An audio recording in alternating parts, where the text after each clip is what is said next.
I have walked these shifting sands for millennia. I have watched empires rise like monuments to human vanity and fall like dust in the wind. But of all the ruins I guard, none is more buried in lies than the legacy of the last queen of the Nile. Close your eyes. When I say the name Cleopatra, what do you see? A flawless beauty? A mesmerizing siren wrapped in gold, seducing the greatest men of Rome with a mere glance?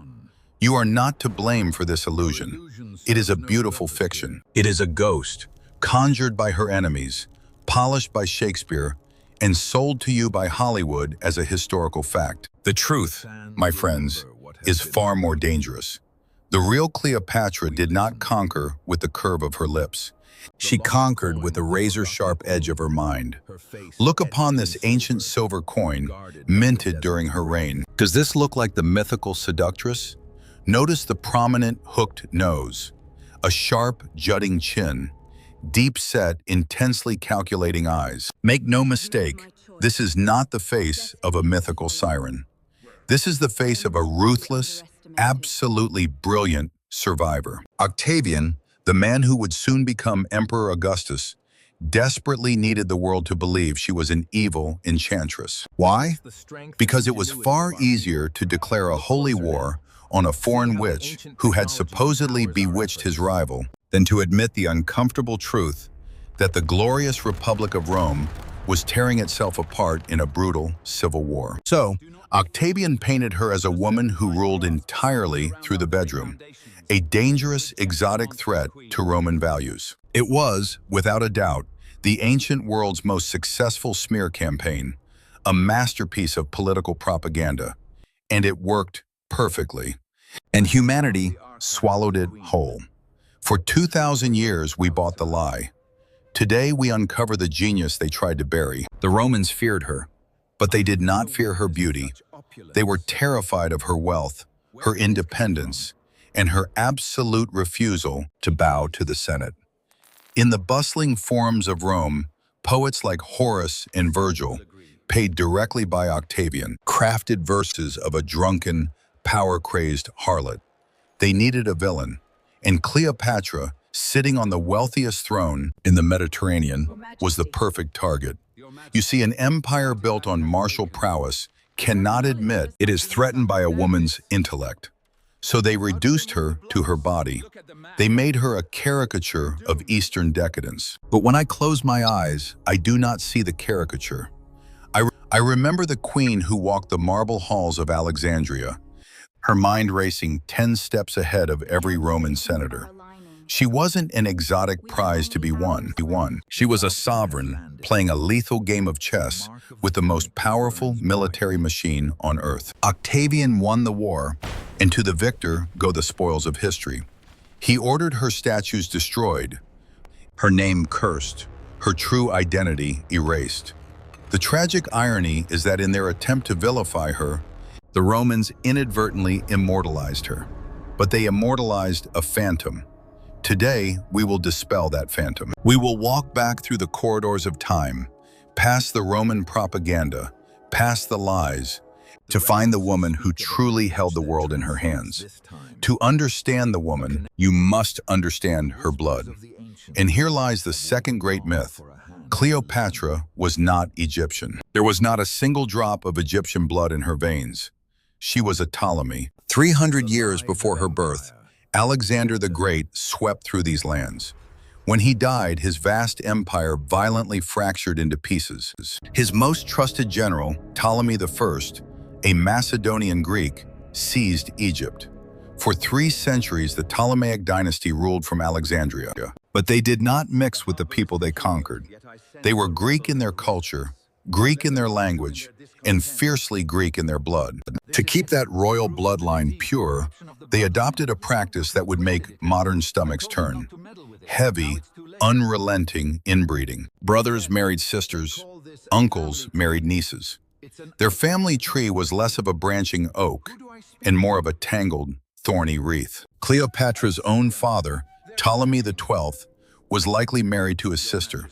He was a bloated, paranoid man who loved playing the flute more than ruling. They lived in a Hellenistic bubble, completely disconnected from the native Egyptians who built the monuments and farmed the life-giving Nile. They viewed Egypt merely as their personal estate, a giant piggy bank to fund their lavish, decadent Greek lifestyle. Cleopatra was born into this toxic, highly unstable family, a family where assassination at the dinner table was considered standard diplomacy. Imagine growing up in a palace where your own siblings are your most lethal enemies. She learned early that trust was a luxury she could not afford. Her older sister tried to overthrow their father and was executed for it. Weakness here was an immediate death sentence. This brutal crucible forged her. But despite her deeply Macedonian roots, Cleopatra realized something her ancestors had arrogantly ignored for 300 years. To truly control Egypt, you could not just occupy it, you had to embody it. She took a radical, unprecedented step. She was the very first of her dynasty to learn the native Egyptian language. While her predecessors forced locals to speak Greek, she spoke to them in the tongue of their ancestors. She wasn't an Egyptian by blood, but she became one by brilliant design. Let us step away from the political battlefield and enter her true domain, the one place where her power was absolute. The Great Library of Alexandria. This was the beating heart of the ancient world's intellect, and Cleopatra was its most devoted patron. The famous historian Plutarch, who wrote heavily about her life, noted something that might disappoint modern romance fans. He clearly stated that her actual physical appearance was not particularly striking. She was no mythical beauty, but he emphasized something far more dangerous: the irresistible charm of her conversation and the sheer brilliance of her mind. She was a prodigy. Cleopatra was a masterful polyglot who fluently spoke at least 9 different languages: Ethiopian, Troglodyte, Hebrew, Arabic, Syrian, Median, Parthian, and of course her native Greek and adopted Egyptian. When foreign diplomats arrived in Alexandria, they expected to deal through clumsy, unreliable translators. Instead, they were met by a queen who negotiated with them directly, effortlessly speaking in their own native tongues. Imagine the immense psychological advantage. She left her opponents entirely disarmed. She commanded the room not with a seductive gaze, but with raw, unadulterated, muscular intelligence. She studied advanced mathematics, philosophy, astronomy, and rhetoric. She conversed with the greatest scholars of the age on entirely equal footing. She even authored her own treatises on medicine and cosmetics. Not modern makeup, mind you, but advanced pharmacology and highly lethal poison crafting. Her scientific knowledge was as sharp as any Roman blade. In a world dominated entirely by violent men who solved their problems with iron swords, she systematically dismantled her opponents with words and wisdom. Let us move from the library and examine the great loves of her life, the legendary encounters with Julius Caesar and Mark Antony. History paints these as epic, passionate romances that defied empires and changed destiny. But I see them as something far more practical. They were, in reality, the most successful and ruthless geopolitical alliances of the ancient world, masked by the intoxicating illusion of love. Consider her first encounter with Julius Caesar. When she sought him out, she didn't just bat her eyelashes and hope for the best. The famous story of her being smuggled into his quarters in a rolled-up Persian carpet is highly dramatic, yes, a theatrical entrance. But it was a carefully calculated risk born of sheer desperation, a brilliant tactical maneuver to bypass her murderous brother's assassins. When she emerged from the rug, Caesar was not captivated just by a young, exotic woman asking for his protection. He was captivated by a sovereign who could discuss the complex politics of the Mediterranean with the exact same astuteness as a seasoned Roman senator. She accurately recognized Caesar's desperate need for endless Egyptian wealth and grain to fund his exhausting military campaigns and feed his legions across Europe. And she knew that he recognized her absolute need for heavy Roman military backing to reclaim her stolen throne from her sibling. It was a pure transaction of power, brilliantly wrapped in the guise of romance. She used her profound knowledge of history and economics to completely bind the most powerful man in the known world to her cause. They simply exchanged Roman iron for Egyptian gold. But history is chaotic. When Caesar was abruptly assassinated on the Ides of March by his own senators, Cleopatra was visiting Rome. She immediately fled back to Egypt, knowing the vast Roman Republic would soon tear itself to pieces in a devastating civil war. She watched safely from across the sea, hoarding her immense wealth, building her war fleet, and patiently waiting to see who would emerge victorious. The Roman world soon split in half. In the east, the rugged, ambitious general Mark Antony emerged victorious, but he faced a massive problem. Antony was a brilliant military commander, but a remarkably clumsy politician.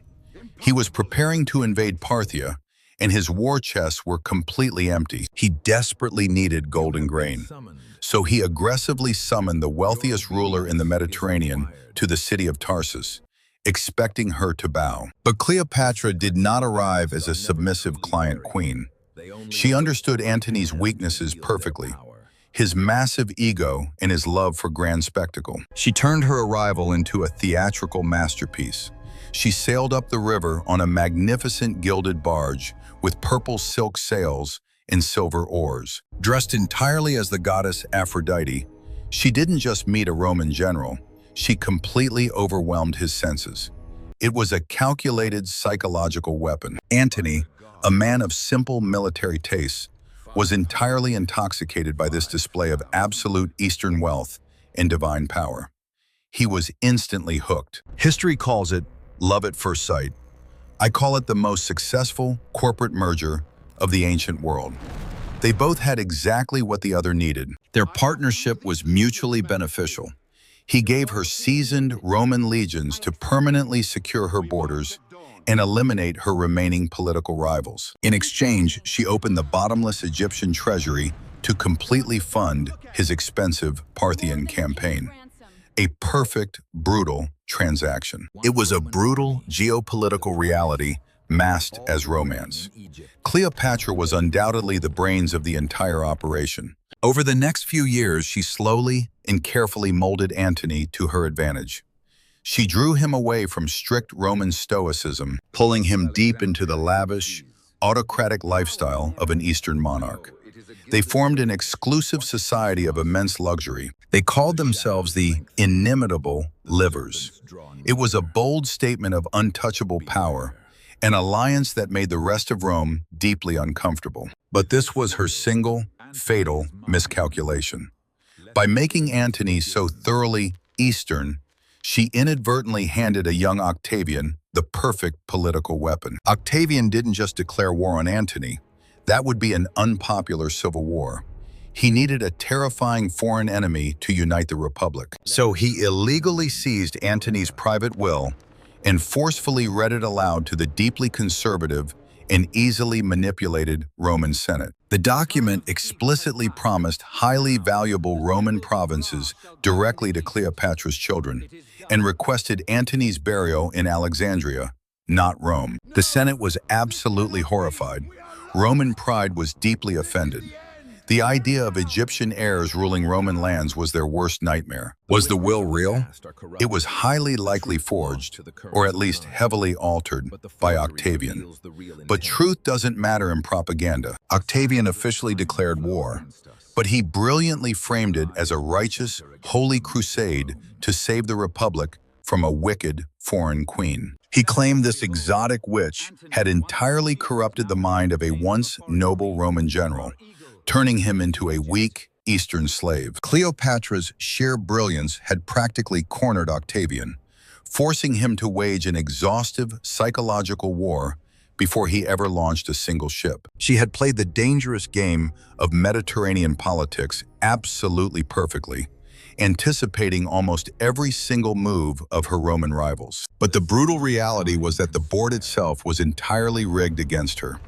Rome would simply never accept a female monarch, and they would certainly never tolerate a brilliantly educated, fiercely independent queen who absolutely refused to kneel to their patriarchal authority. The inevitable collision course was finally set. In 31 BC, the two massive superpowers clashed at the naval battle of Actium. The dark waters of the Ionian Sea boiled as hundreds of massive wooden warships rammed into each other in a chaotic, fiery struggle. This was the ultimate tragedy of Cleopatra. She was a brilliant scholar and diplomat, forced to fight a war on a battlefield of water and wood. All of her unmatched intellect, her 9 languages, and her brilliant strategies were finally about to be crushed by sheer, brute military force. When the battle turned against them, Roman historians loudly claimed that Cleopatra fled the waters of Actium out of sheer panic and feminine cowardice. That is yet another lie. She ordered her ships to retreat because she was a cold pragmatist. A dead queen simply cannot negotiate. She sailed swiftly back to Alexandria, securing her remaining treasury and desperately trying to salvage what was left of her crumbling kingdom. But the Roman grip was rapidly tightening around Egypt. Octavian's massive legions marched relentlessly across the desert, closing in on the capital. In the chaos, a fatal miscommunication occurred. Mark Antony, broken in spirit and falsely believing his queen was already dead, took his own life. He fell on his sword, a tragic end brought about by the ancient equivalent of a catastrophic network failure and unverified, deadly rumors. With Antony gone, Cleopatra was left entirely alone. The brilliant scholar queen now faced the most powerful, unstoppable military machine on earth by herself. When Octavian finally breached the massive gates of Alexandria, he immediately issued strict orders to his advancing generals. He did not want her assassinated. He wanted her captured, completely unharmed. To Octavian, Cleopatra was no longer a dangerous military threat. She was the ultimate political prize. He fully intended to drag her back to Italy and parade her through the cheering, bloodthirsty streets of Rome, bound in heavy golden chains. It was meant to be the absolute pinnacle of his grand Roman triumph, publicly humiliating the brilliant woman who had dared to defy them. He eagerly envisioned her walking miserably behind his chariot as a broken, defeated, exotic trophy. A final, cruel victory over Eastern decadence. But Octavian made one crucial, arrogant mistake. He vastly underestimated the immense pride and the razor-sharp intellect of his captive. Cleopatra was a pure-blooded Ptolemy. She was a living goddess to her people. She would never, under any circumstances, allow herself to become a Roman spectacle. Retreating deep into her fortified mausoleum, she calmly began to calculate her final move, an act of absolute, terrifying control to permanently deny Rome its prize. Inside the cold, quiet walls of her fortified mausoleum, she knew Octavian's brutal forces were rapidly breaking through the palace gates outside. She had to act quickly. The highly romanticized legend claims she smuggled in a venomous snake, an asp, hidden in a basket of figs. A highly poetic, dramatic Hollywood ending. But it is almost certainly a complete fabrication. A snake bite is messy, agonizing, and entirely unpredictable. Remember, Cleopatra was an expert pharmacologist. It is far more likely she used a lethal golden hairpin dipped in a fast-acting, painless toxin, a specialized formula she had personally studied and perfected. She died exactly as she lived, calculating the odds and making the final move on her own terms. When Octavian's guards finally smashed through the heavy stone doors of the tomb, they were entirely too late. Octavian rushed in, fully expecting to find a terrified, broken captive. Instead, he found an untouchable queen resting perfectly peacefully. She had completely denied him his ultimate prize. She would never be a Roman spectacle. In her death, she remained the undisputed Queen of Egypt. Octavian was absolutely furious. His grand Roman triumph was ruined. He had won the physical war, but she had undoubtedly won the final psychological battle. Deeply humiliated and enraged, Octavian exacted the only brutal revenge left to him. He first had to eliminate the true biological heir. He ordered the immediate execution of her 17-year-old son, Caesarion, the child of Julius Caesar. ensuring no one could ever challenge his absolute power. And then he committed an even darker crime.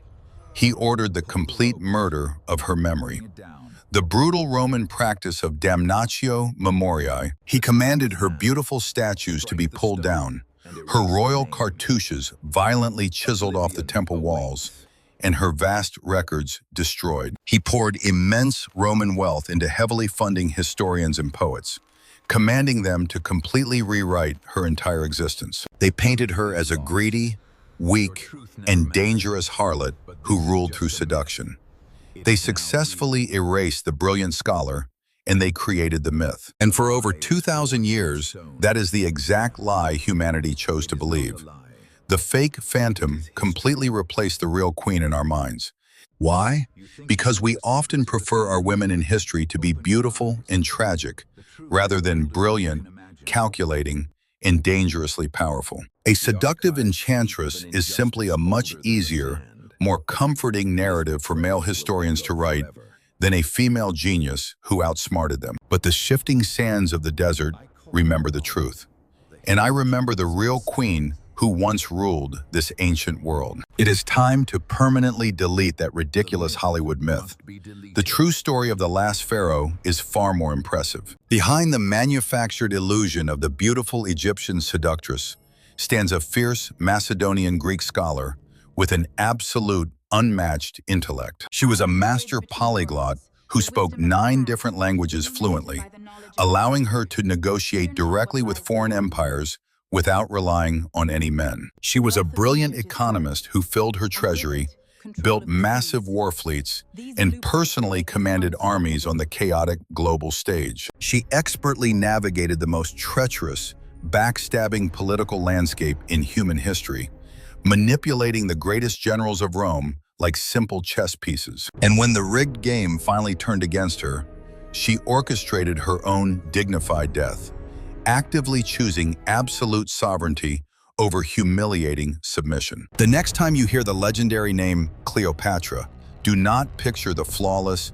glamorous Hollywood beauty wrapped in gold. Instead, look closely. Picture the hawk-nosed, sharp-eyed strategist holding the entire Mediterranean world in a delicate, terrifying balance. Her real achievements would fill a massive library. The true magic of Cleopatra was never her body, her face, or her supposed seduction. Her ultimate weapon, the one thing the Roman Empire truly feared, was her brilliant, unstoppable brain. And that, my friends, is a historical truth that even the mighty Roman propaganda machine could not entirely bury in the sand.